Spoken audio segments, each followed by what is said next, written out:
Um, Things are loosening up. I got me a little breakfast here from Panera. Love eating Panera. And a lot of the stuff that's been out of stock and everything. There's quite a few of them that are back in stock, which is pretty cool.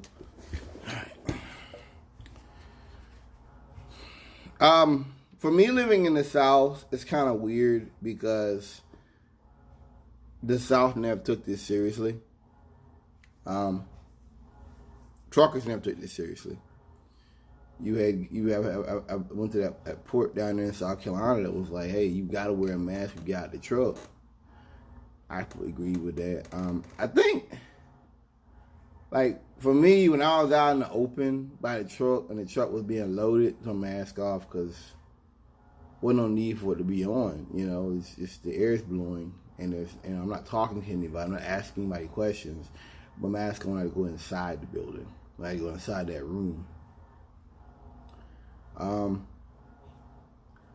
I don't think a lot of Southerners really understand how COVID-19 is transmitted, which is tragic. Like my friend Denzel told me, if he touches something, I touch it, I'll get it. No, that's not how it works, bro. It's respiratory in nature. It's airflow. It's it's also if I touch something, you breathe on or sneeze, I could get sick, but it is really respiratory in nature, being around people, the time, the viral load, all that stuff. I keep going back to this is the danger of having an inferior presidential leadership and state leadership as well, and the governors. I'm pointing at you, Kemp and all the rest of you. I'm pointing at you. You have people who are not science people, which they don't have to be. It's not like the law don't have to be scientific. And Trump downplayed it from the beginning that it's Democrat hoax, only one person, only 5 people will get it. From the beginning, he downplayed it. And I'm not saying if Trump took it serious, people would start washing hands. But I think if Trump had taken this serious, you know how you always have one person in the group that's got some sense. You know what I mean? Like, they going to do smart things with their money. They might go out and club with you too, but they going to do smart things with their money. They going to have their gas tank full. They going to take care of them. You know, they going to go to the doctor. There's always one or two people in the group that does that. And that one or two people in the group, even their conservatives might have been like, hey, y'all, this might be serious, and that would have made an impact. That would have made it would have filtered down into an impact. But that isn't what happened. What happened was Trump was calling it a hoax and people didn't take it seriously. And I think, in my mind, that contributed to deaths. I hold him responsible. Specifically, forget what the Chinese did. I put it on Trump and these southern governors. That's why I think Trump came out on Kemp talking about y'all are opening up too soon. But then he would jump on the Democrat governors talking about different things and putting the tweets talking about liberate Michigan. See, what that is this. Trump's playing a game, political game, an economic game. He knows.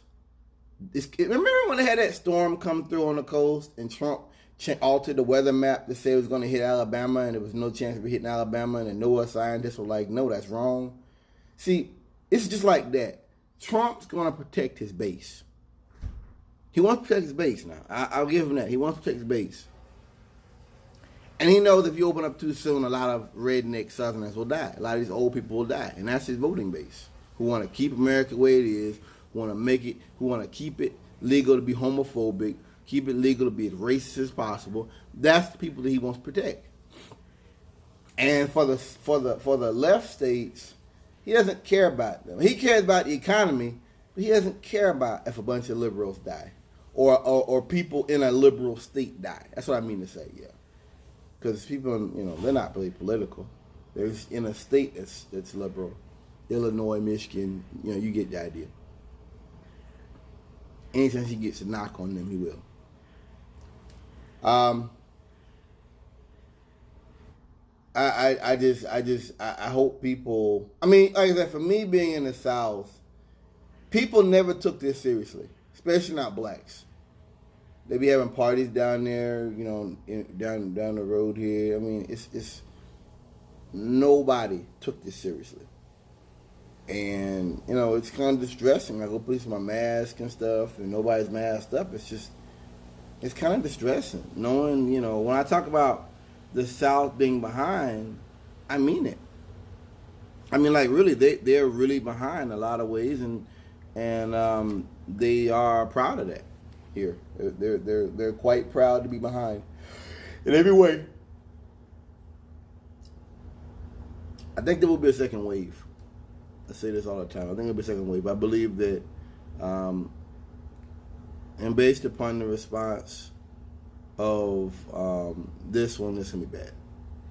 Based upon the response of people to this one, it's gonna be bad. I was listening to this guy talk about the 1918 pandemic and how even back then you had something called the Anti-Mask League.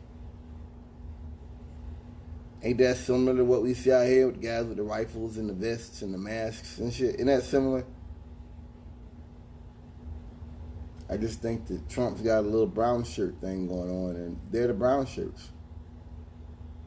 I need to go by and get my rifle. I need to go by and get my rifle. I learn how to get the rust off. I learn how to, you know, rehab. I need to get my rifle together, man. Because I just realized that in every age, you've got these guys that want to run out with the rifle and the masks on and the vests.